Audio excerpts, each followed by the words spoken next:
Hello all and welcome to the container garden update for the 21st of June, the longest day, 2017. These are some courgette seeds that I had left in a packet and I decided I'd germinate them.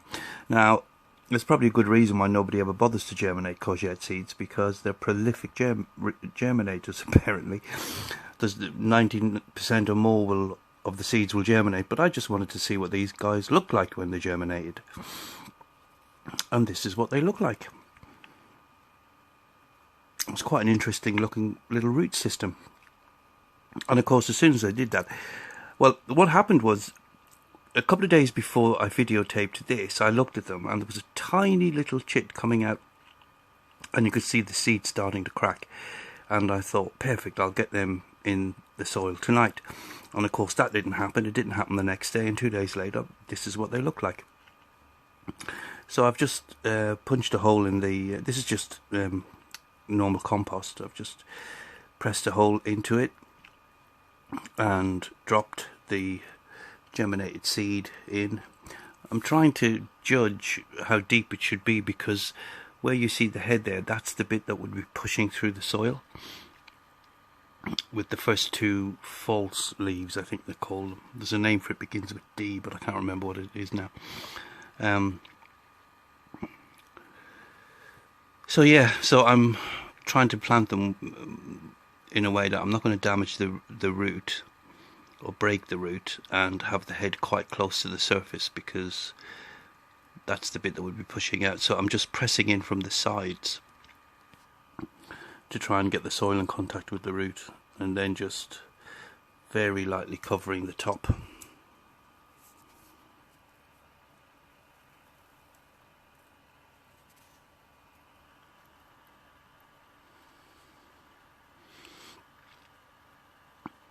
I'm putting one in each of these little containers and two in the big container that you saw there, because that's the container that had potato seed in it, which never did anything.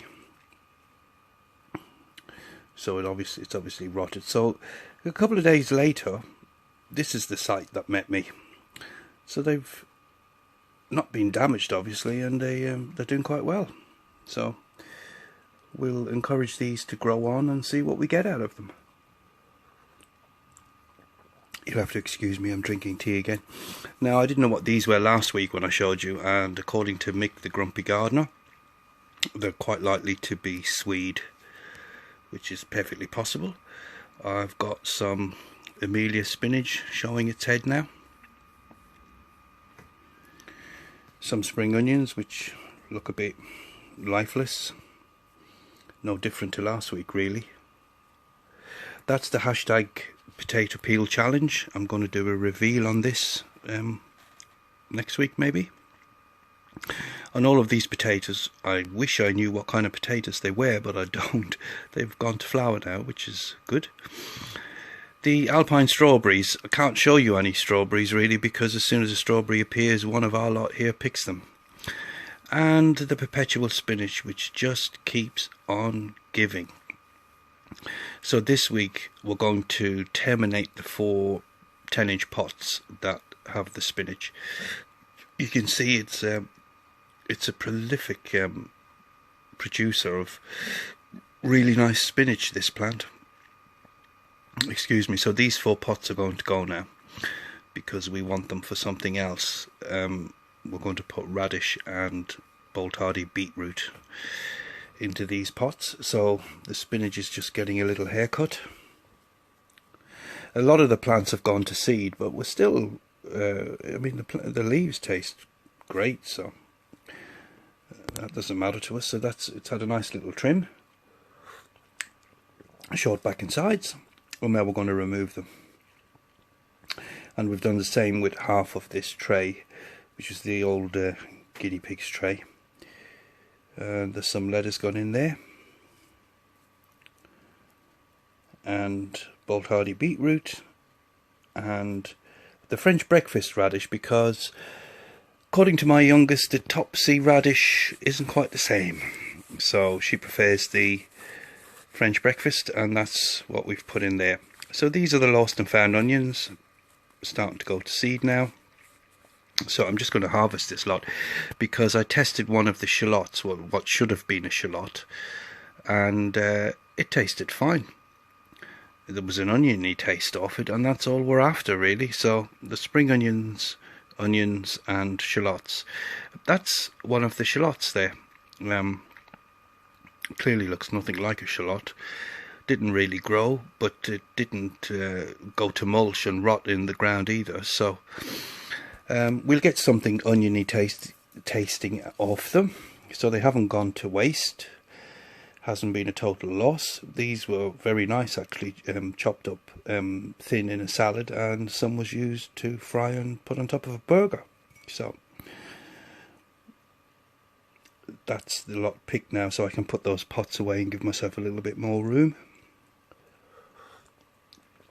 The bulbs are nice and firm, and one of them does actually look a bit like an onion.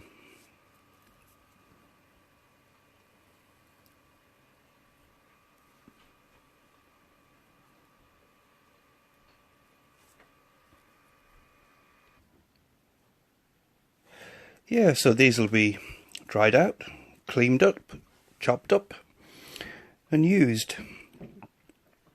And hopefully, I mean, the onions, all of everything allium this year has been a total disaster. So hopefully a bit better luck next year. But like I said, we got something oniony tasting from it, so all is not lost.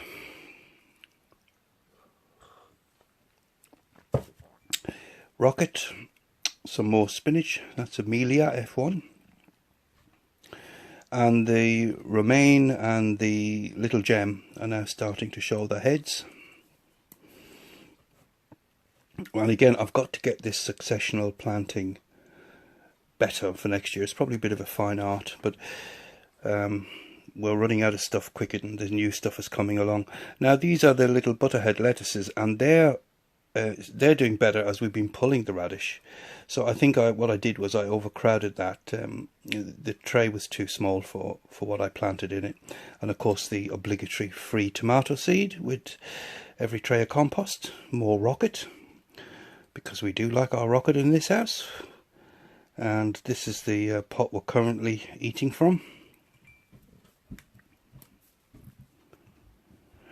They're the two parsnips that were sort of needed dead or alive, but they look a bit more lively this week. These two look okay. I discovered a lot of green fly on them, and then I found a green fly spray that's at least 10 years old. At least 10 years old. But it still obviously has some potency in it, because it seems to have killed a lot of them, but not all of them. When I ran my finger through to lift them off the plant, there was some still alive, but a lot were dead. Cress, so I'll give that a couple of more sprays. Spring onion, these might do quite well. The parsley's had it. I've got some carrot Amsterdam forcing in here, but it's covered to keep the fox's nose out of it. And I'm just going to pull the rest of these topsy, the ones apparently we're not mad about in this house, but I think they're lovely. Now that should give that lettuce a bit more light and a bit more room, and we see what they look like in a couple of weeks' time.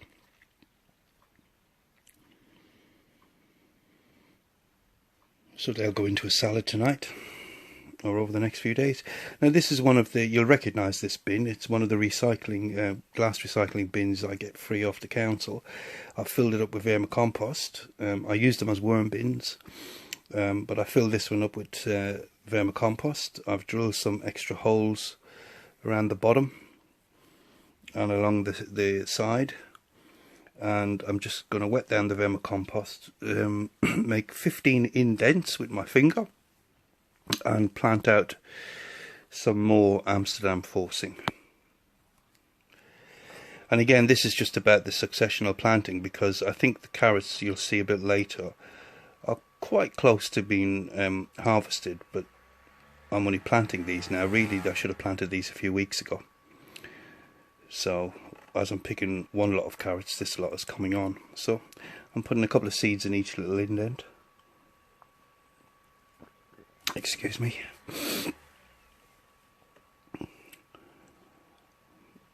I'm just going to close over the hole and we'll see how they get on.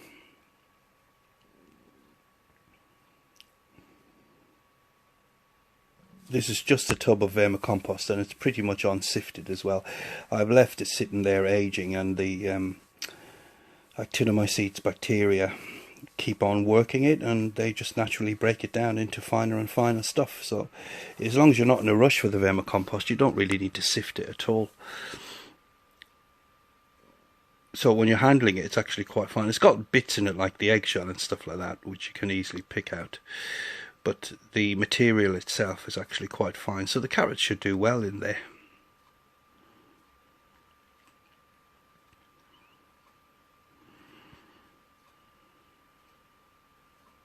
And I labelled it, so I know what's in this tub. And look at that. The fox has been. So, new tub appeared in his little patch, and he thought, let me go and have a look and see what's in here, if there's anything nice. He probably heard some of the worms moving around. There's probably some worms in there he was after, I don't know, but he's destroyed the box. So we'll do it all again, and this time I'm going to, I only put 12 in this time for some reason, and it's up higher now. There's cucumbers and courgettes. Now you'll notice the potatoes are not down the path, they're now up on that little bit of garden on the left. So I've got the potatoes to the back, and I've got the courgettes and cucumbers to the front, where they'll get a bit more sunlight. And we've got a couple of little courgettes poking their heads out.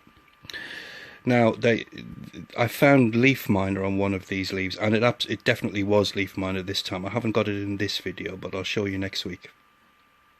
I put it under the USB microscope and you can see quite clearly. I thought I had leaf miner on the spinach, and so I treated for it anyhow. I used neem oil and what else did I use? Worm tea. I sprayed with worm tea, and but I think there's a rot called grey spot or something like that, and I think that's what it was more than the leaf miner. But the pattern on the leaves did look like leaf miner on some of the leaves, so it could have been both. But it cleared up as as we were eating more and more of the spinach, and I think it was just overcrowded. But what was on the courgette leaf was definitely leaf miner. And thank you for all your comments as well about the fact that I didn't have powdery mildew, that it's a normal marking on the courgette plant. So that was good.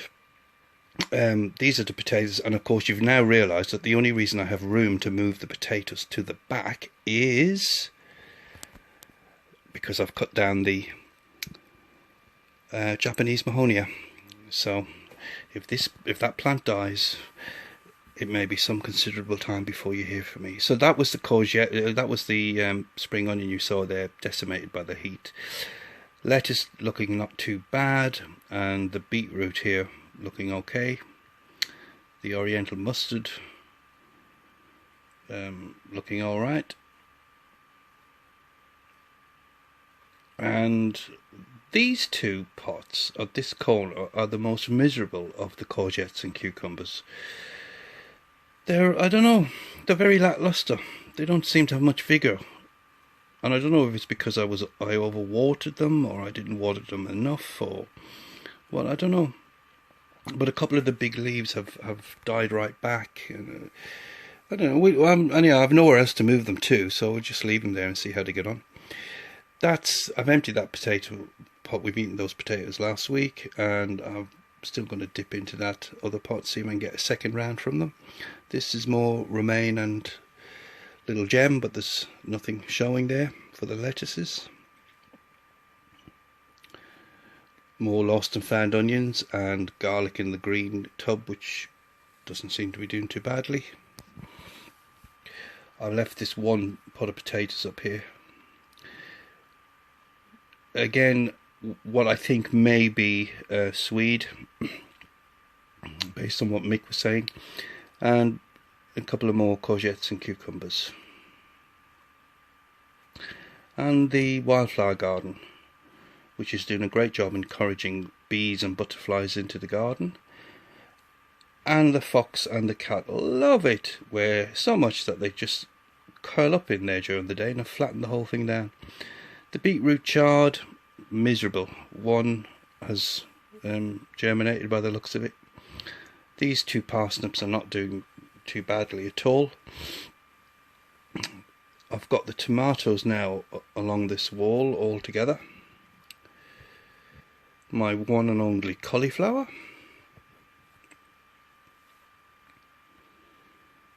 In a pot. Those 2 at the end there are little house plant tomatoes, but they're outside now and they seem to be doing alright. Quite a few flowers coming onto the tomatoes now. They're all self-seeded or volunteer tomatoes, which I've dug out of other pots and trays and giving them their own pot to see if they do anything. And the carrots, which I think are Autumn King. So they look like they might be ready to be picked soonish.